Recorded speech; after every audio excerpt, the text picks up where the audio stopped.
Hello everyone, magandang hapon po sa inyo lahat and welcome back to my channel. So today, magtatanim na po tayo ng sibuyas.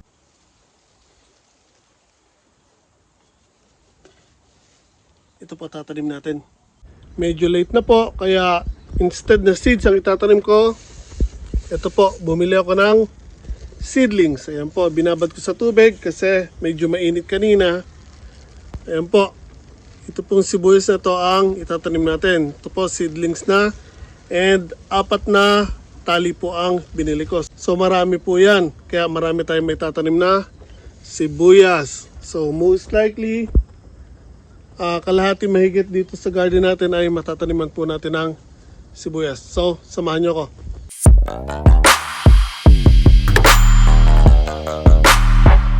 Okay guys, so tulad ng sinabi ko, magtatanim po tayo ng sibuyas. And ito po yung variety na binili ko. So, naghanap din ako ng red onions or yung kulay pula, pero wala. Pero yung puti, nakakita po ako doon.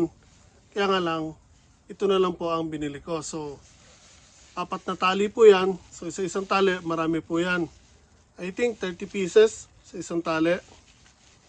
So, 120 po lahat tong laman nito. Kaya now, ihanda ko lang po yung garden bed and itatanim natin ang mga sibuyas na nabili natin. So now, gawa lang po ako ng garden bed.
Hello guys, good morning. Welcome back to my garden. It's actually the next day na po. Kahapon, bigla po dumating po kasi yung kaibigan kong hapon and may pinag-usapan kami. Pumunta rin kami doon sa isang kaibigan niya para mag-consult tungkol dun sa lupa. Kaya ito pong ginagawa ko, napatigil po. Pero nakagawa po ako ng 5 garden beds. Today, ayos ko sila. Tapos lalagyan ko ng pataba at tatanim po natin muna yung ibang sibuyas. Then, yung planning na gawin na rin po itong taniman ng sibuyas. So, nakita kayong sili dyan kahapon. Nilinis ko na rin po yung ibang nakalagay na halaman dyan. Inalis ko na rin. Inilipat ko po yung mga sili kasi sayang po, ang dami na ng bunga. Yan. Yung sili na Okinawa, nilagay ko po sa isang plastic container. Binunot ko rin po yung ibang mga sumibol na kamatis dyan tulad nitong Italian tomato. Kaya again today, marami na po ang gagawin nating garden beds para isang taniman na lang po. So, since nagamit natin ng sibuyas at mahal ang sibuyas dito, pupunin natin ng sibuyas tong garden natin. Okay guys, so katatapos ko lang po ihanda yung 5 garden beds. So, now, oras na para itanim natin tong sibuyas. So, normally, hindi ko sila itatanim ng ganitong oras, which is umaga. Na for today, ang forecast is iinit ngayong tanghali. Hindi ko sila itatanim pag ganun klima. Mas prepare ko ang hapon para lilipas ang gabi hindi sila maiinitan. Or itanim ko man sila ng umaga, yung tanghali ay kulimlim or aambon or uulan. Mas maganda yung ganon. Mas malaki ang chance na mabubuhay sila. So dito, may possibility na malanta sila at may possibility na mamatay ang ilan sa kanila. Pero since marami akong gagawin ngayon, tatanim ko pa rin sila kahit umaga. Then didiligan ko na lang sila ng lawang-lawa para kahit paano ay hindi sila masyadong malanta. So again, ito po yung sibuyas na itatanim natin.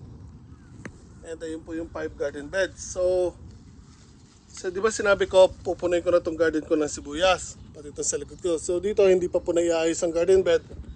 Uunahin ko lang po dito para malaman ko kung gaano karami pa ang kukulangin or sasapat na ba ito after ko ito taniman at gawin ko yung remaining dito na garden bed. So if ever na sumobra, okay na, hindi na ako bibili. Pero kung kukulangin, kasi again, meron tayong 5 garden beds dito at meron pa tayong ilang gagawin dito, siguro 4 garden beds or 3. And 360, so 120 lahat po tong seedlings natin. So tatry natin or tatanim muna natin, titignan kung sapat ba sila or kailangan pa natin bumili ng panibago. So tanim ko lang to again guys, and habang inaayos ko sila or bago ko sila ayusin yung garden beds ko, nilagyan ko nga pala sila ng pellets. So pataba to, mixture ng animal manure or chicken manure. So later on, meron akong pataba na ilalagay. Ito pang sibuyas po talaga siya. Yan, pang sibuyas, bawang. So sa garden bed, so 2 rows ng sibuyas ang gagawin ko. Sa gitna ko ilalagay at ilalagay ko sa ilalim. Ibabaon ko po. Yung animal manure naman po, ganito po siya. Mixture ng pataba at animal manure, hinalo ko na po sa lupa. So again now, tatanim ko muna yung sibuyas, then lalagyan ko sila ng pataba. Tapos, kuha tayo ng bagong garden bed dito.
Okay, so actually, kinulang pa po tayo doon sa last garden bed or sa pangatlong garden bed. And kung nakita nyo sa video, parang itinutusok ko lang po na itinutusok yung sibuyas. Pero actually, yun po siya. So, ang binabaon ko lang po ay hanggang dito. So, mula dito, pataas, nakalitaw po yan. Ito lang po yung binabaon ko ha. Masama rin po kasi pag masyadong malalim, maaari po mabulok yan. At kung mababaw naman, madali siyang mabunot at matumba.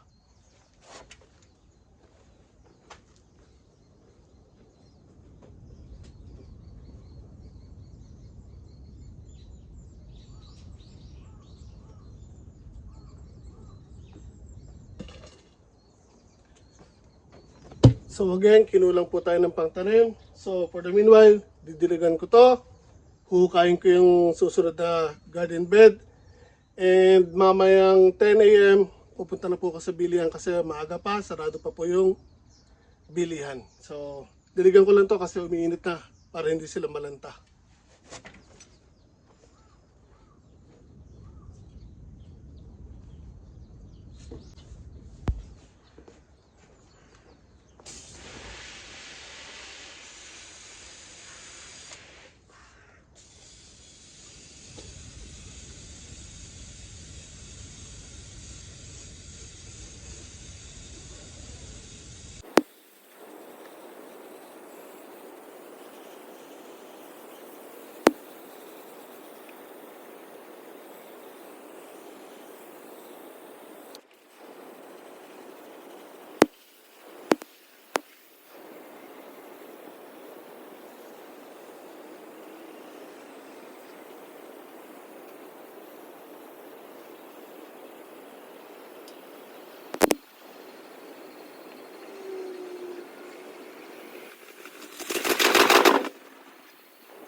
Okay, so habang sarado pa yung bilihan ng mga seedlings, gagawin ko muna yung remaining na garden bed dito.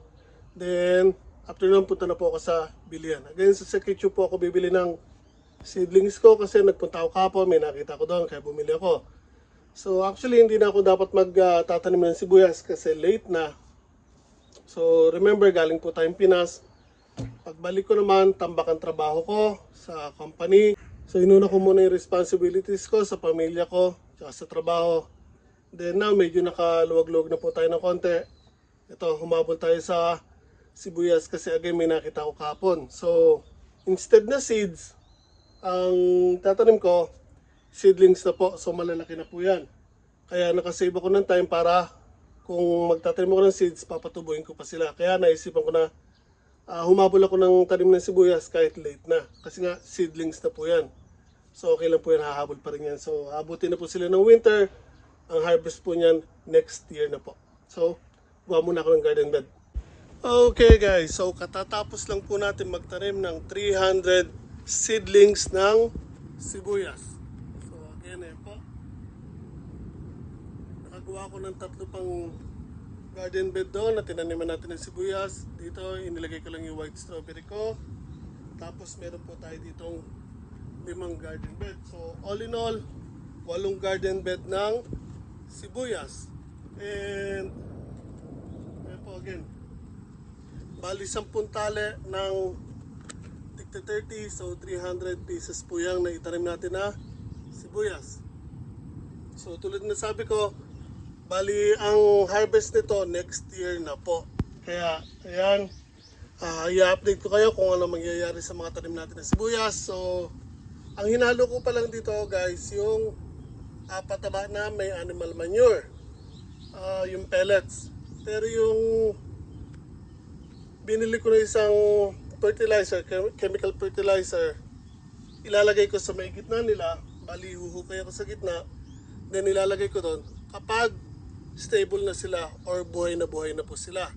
Kasi kung now ko ilalagay po doon at isasabay ko sa kanila, maaring maluto sila, matapang po kasi yun. Kaya baka mabigla sila, mamatay lang po yung mga bagong tanim natin, masayang lang. So again, once na stable na po sila, doon ko po lalagyan ng fertilizer ang mga sibuyas natin. And tanghali na po ngayon, hindi ko po ina-advise na gagayahin niyo po yung ginawa ko na tanghaling tapat magtatanim.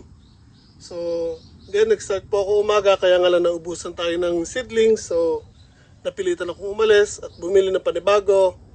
Kaya nga lang, kung mag-antay pa ako hanggang maghapon bago ko itanim, ang dami ko po pong gagawin. So kukulangan na po ako sa oras. Kaya ayan po, itinanim ko na po kahit inabot ako ng tanghalin tapat. Pero again, ang ginawa ko po, bago ko sila tinanim, binabad ko muna sa tubig habang inaayos ko yung garden bed. Then after na itanim ko sila, dinilig ko po agad sila ng lawan-lawa. Kaya ayan po, basang-basa po yung garden bed nila. And sa pamamaraan niya, may iwasan niyo po na malanta po sila. So after ko maitanim yung pinakahuli, after ko silang diligin o diligan, inulit ko ulit ang dilig dito sa kauna-unahang garden bed. At ito pong mga katabi niya, bali ilang beses ko po silang dinilig para masigurado na basang-basa po yung lupa. So by doing that, may iwasan natin na malanta po ang mga bagong tanim natin na sibuyas. So again, ayan po ang sibuyas natin. Bali hanggang end of 2024 na po yan. 2025 na po ang harvest ng mga sibuyas natin. Sana po nagustuhan niyo po ang simpleng binagi ko sa inyo. At kung magagawa niyo naman po, pakilike naman po ang video na to. Share sa mga kaibigan niyo and subscribe na rin po sa channel ko. Malaking tulong po yung para sa akin. Ingat po tayo palagi.